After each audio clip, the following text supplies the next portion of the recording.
Kinaumagahan. Heto na kami ni Marco, nakasuot ng mapormang barong habang nakatayo sa may ilalim ng malaking puno. At isang balita mula sa nanay ng aming kaibigan ang sa amin ay nakarating. Masama pa rin daw ang pakiramdam ng kaibigan namin. Kasulukuyan pa rin itong nasa higaan at nilalagnat pa rin. Inusisa namin ito. Inaapoy, wari nagdidiliryo, namimilipit sa sakit ng tiyan at hirap na hirap. Napakamot na kami ng ulo. Papaano ito? Inaasahan pa naman kami sa may tabi ng ikakasal naming kaibigang si Lorenzo. Bahala na. Idinaos ang kasal. Isang ginintuang pagkakataon sa buhay ng isang tao para sa pag-iisa ng kanilang puso. At isa itong malaking karangalan na masaksihan ang pinakamahalagang parte ng buhay ni Numan. Nasa kalamang napansin ng kaibigan namin na si Lorenzo na kulang kaming tatlo, na napataas lamang kami ng balikat at napapakamot ng ulo. Pagbalik sa kanilang kabahayan, nakakahiyaman, pero imbis na nagsasaya ang ikinakasal ay isa pa ito sa nag-aasikaso sa nagdidiliryong kaibigan. At dumating na ang tatay ni Lorenzo. May kasama ito, isang matandang lalaki. Isa daw itong albularyo na imbis basong may yelo na napupuno ng alak ang aming hawak. Heto, at para kaming mga manok na lumalanghap ng usok habang nasa may tabi ng aming kaibigang namimilipit sa sakit ng tiyan habang walang tigil na umiiyak. Arigo. Alex, Marco. Hindi ko na talaga kaya eh. Aray. At saka. Ang baho. Tigilan nyo nga yung usok na yan. Ang baho eh. Hindi naman ako daing. Pausok kayo ng pausok. Saka, tigilan mo nga ako, tanda. Hawak ka ng hawak kung saan-saan eh. Ang gaspang pa ng kamay mo. Bakla ka ba? Alam mo, kung ako ang kaibigan mo, dadalhin talaga kita sa may ospital. Aba, dapat lang.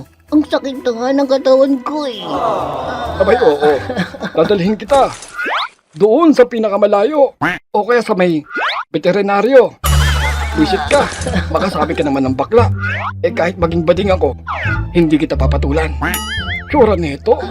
Aray. Umayos ka nga. At sa ilang paghagod ng albularyo sa may likod ng kaibigan namin gamit ang kanyang kakaibang langis, tila nakadama ito ng ginhawa at lumabas ang mga butil-butil nitong pawis. Iminungkahi ng albularyo na magpahinga lamang ito at baka nabigla lamang ang kanyang katawan o hindi kaya ay nasobrahan sa nakain at kailangan ng pahinga. Kung kaya ay iniwan na namin ito sa may loob ng kwarto. Pero parang nagdahilan lamang sapagkat sa gitna ng malaking pagdiriwang ng kasalan ay heto ang aming kaibigan. Nakita namin ito. Pangiti-ngiti pa sa mga natatawang kababaihan. Ay be. Philip nga pala. Ang boy next door. Na Philip. Philip kang mamahalin. Kahit matanda na tayo. May maliit kaming grocery doon sa may Maynila. Nag-iisang anak lang ako ng tatay at nanay ko. May talyer kami. At saka sa amin din yung bakery doon sa may gilid. At bago ko pumunta dito, sabi ng nanay ko, dapat pag uwi ko, may asawa na din daw ako. Kaso may problema eh. Ha? Ano naman ang problema? Kasi kako hihingin ko pa lamang yung kamay mo. Yun lang pala eh. Kala ko naman kung anong malaking problema. Teka ha, itatanong ko muna sa aking asawa kung papayag siya. Nye. Na dito ay hinaltak na namin ito ng kaibigan kong si Marco para usisain. Ako'y Diyos mio ka! Aray ko naman. Buong araw kaming nag-alala sa'yo na halos ikaw yung ipinagdarasal namin sa may simbahan ni Marco. Imbis na katutok kami sa kasalan. Tapos, eto ka? Bumabanat ka na naman? Aray ko naman. Panira din to ng diskarte. Kakagat na yung isda eh. Binulabog mo pa. Agoy, bakit? Anong kakagat? Bulilyaso ka na nga eh. Kami palulukuhin mo. Kanina pa kami nakikinig dyan sa may kabaduyan mo. Hindi ka na nga. Aray naman. Magpakita ka na doon kay Lorenzo at magpasalamat ka doon sa mga magulang niya. Lakad na! Bilis! Agoy. Teka ha. Teka. Miss, balikan kita ha. Bilis! Agoy, Lakad na! aray ko naman. Laking tuwa naman ng magulang ng kaibigan naming si Lorenzo dahil naging maayos na ang kalagayan nito. Na dahil dito ay para kaming nabunutan ng tinik at ang aming bakasyon ay tiyak na masusulit.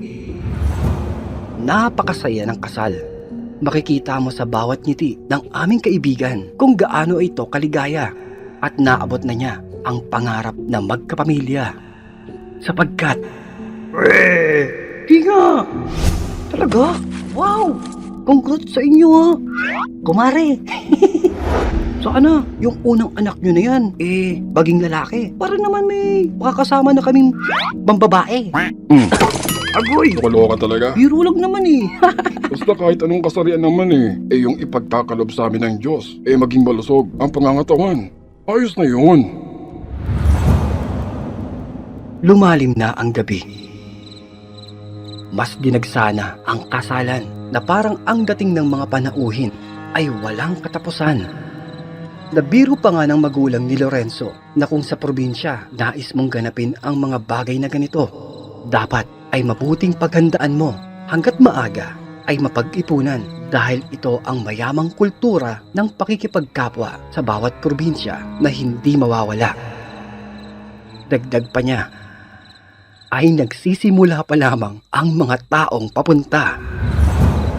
Na hindi tulad sa Maynila, iimbitahin ka lamang kung may maibibigay ka, kung mapapakinabangan ka o napakinabangan ka, kung ikaw ba ay makapagdudulot ng ganansya sa kanilang estado, hindi dahil laging parte ka ng pagyaman sa kabanata ng kanilang buong pagkatao. Kaya ugaliin daw namin ang mag-impok, mag-ipon, huwag mawawalan ng pera, lalo pat kami ay nabubuhay sa may Maynila. Dahil sa may Maynila, kung sa ibang tao ay wala kang pakinabang o pera, ituturing ka lamang nilang tae ka. Nagkatinginan na lamang kami, saka nag-umpog ng baso na may lamang alak na nagyelo dahil sa tinanggap naming salitang ginto. Lumalalim na ang gabi. Lumipis na ang bilang ng mga tao. Hindi na gaanong masakit sa tenga, lalo sa impluwensya ng alak. Kami ay namamanhid na. Subalit, may napansin ako. Biglang napatulala sa isang sulok ang kaibigan kong si Marco. Hoy! Marco, ayos ka lang? Lasing ka na ba? Ha? Ako? Lasing? Ewan ko nga pare. Ha? Kasi, ewan. Ano ba kasi yun? Basta. Iyaan mo na. Baka may amats lang ako. Iyaan mo na. Tara, kanina ba yung shot? Ngunit, kilala ko ang mga kaibigan ko. Kaya muli ay inusisa ko ito na dito kahit ako ay nanindig ang aking mga balahibo sapagkat yun din ang ilang beses na napapansin ko dahil parang malikmata ilang gabi na pala naming parehas itong nakikita ang mga pamilyar na muka, ang muka ng mag-asawang matanda. Napilit ko lamang itong ikinukubli. Hindi iniintindi dahil ayoko namang manakot at wala akong oras na ikwento pa ito sa mga kaibigan ko. Pero mali ako. kahit pala ang kaibigan kong si Marco ay nakikita ito. Kaya ko, hindi kaya totoo na ang mag-asawang matanda ay may kakaibang pagkatao. Jesus! Yun na naman kayo eh. Kala nyo matatakot nyo ako? Di na, uy. Ang dami-daming tao dito, oh. Kaya, mag-inuman na lang tayo. Chatin nyo na yan. Chat na. Tutubukan na ng pecha yung mga baso nyo eh. Teka. Ayan. 1, 2, 3. Para sa bagong sakal. Para sa bagong kasal. Lumipas pa ang mga oras. Talagang matindi kalaban ang mga taga-probinsya. Wari ginagawang tubig ang alak. Kung kaya ay dinadaya na namin ang bawat ikot ng alak hanggang sa iilan na lamang kaming natitira. Lumalamig na. Idagdag pa ang napakagandang liwanag na nagmumula sa may bilog na buwan. Payapa. Napakatahimik. Nasa gitna kami ng pagkukwentuhan. Nang biglang, Aray ko! Aray! Ang sakit! Aray ko! Teka nga! Aray! Aray ko! biglang napakislot ang kaibigan naming si Philip na parang kinakagat ng langgam ang buong katawan. Walang tigil sa pagkamot. Halos napapasayaw sa masakit na nararamdaman. Aray! Diyos mio! Ano na naman bang nangyayari sa'yo, Philip? Aray ko! Teka! Ipinaso mo yata ako ng sigarilyo mo eh! Ha? Baliw ka ba? Bakit ko naman gagawin yun? Kung papasuin kita, ididirect ako mismo dyan sa nakakainis na mukha mo. Aray ko! Aray!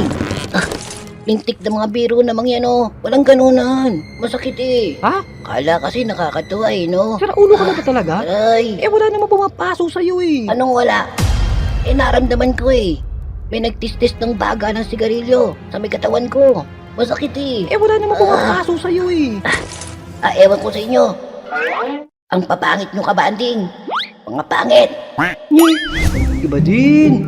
Iba din talaga eh, no? Pag yung pangit talaga yung nagsasabi ng pangit, medyo masakit. Kakatawa lang talaga, no? Aray! Ay, tama na nga yung Philip. Lasing ka na yata eh.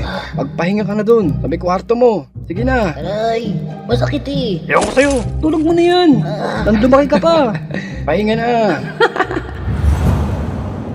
Nakinig naman ito kay Marco. Lalo pa, ito ang pinakamatanda sa aming grupo. Pumasok na itong nagdadabog patungo ng bahay para magpahinga sa kanyang kwarto. Kayo talaga oh. Ang sasarap ng pagkain sa harap nyo eh. Si Philip na naman. Ang pinupulutan nyo. Ay, nako. Eh sira ulo siya eh. Hindi na nagbago. Tuwing nakakainom. Kala mo kung sinong magtapang-tapangan. Kala mo yung malaking tao. Oo nga eh. Naalala ko tuloy, ilang beses na tayong napapaaway dahil sa kalokohan niya. Oo nga eh.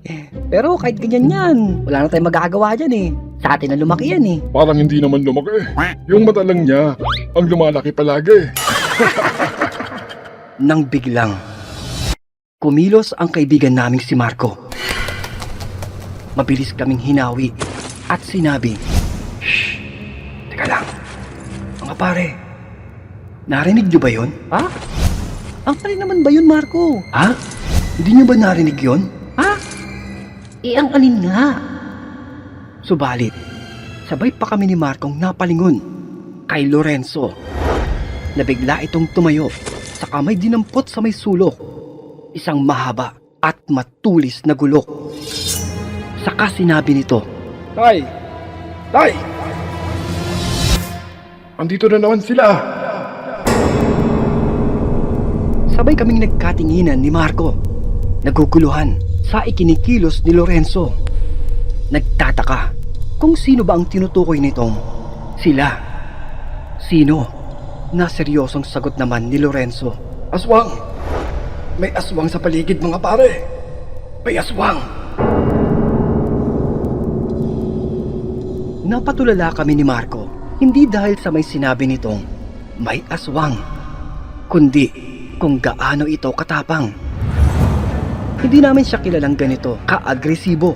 Madalas pa nga ito noon na nauunang magtago o tumatakbo tuwing may gulo. Pero ngayon, ibang Lorenzo ang nasa aming harapan ngayon.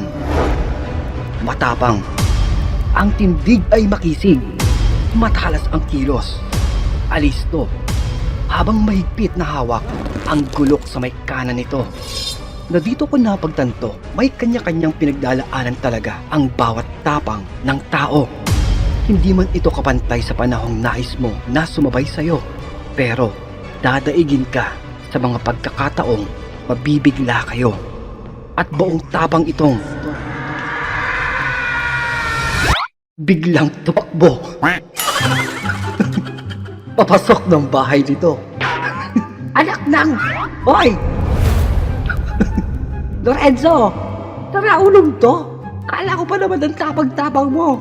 Ang haba pa naman ng build-up sa'yo. Loko-loko to. Napakaduwag mo pa din pala.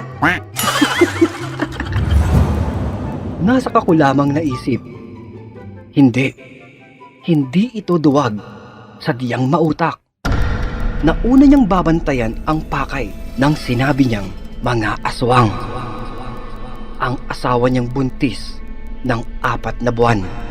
Nasa loob pala kasi ito ng kwarto at nagpapahinga. Kung kaya ay ito ang una niyang nais mabantayan. Na nakita naming mabilis itong nagbukas ng ilaw doon sa kanilang kwarto. Saka sumilip sa may bintana. Tila sumisenyas doon sa kanyang ama na nasa may ibaba na ligtas naman ang asawa nito. Subalit, biglang sabay pa kaming lahat na napayuko. Dahil sa hindi malamang napakalaking ibon na biglang lumipad ng napakababa patungo sa aming likuran. Na galit na sumigaw naman ang tatay ni Lorenzo na si Mang Boy.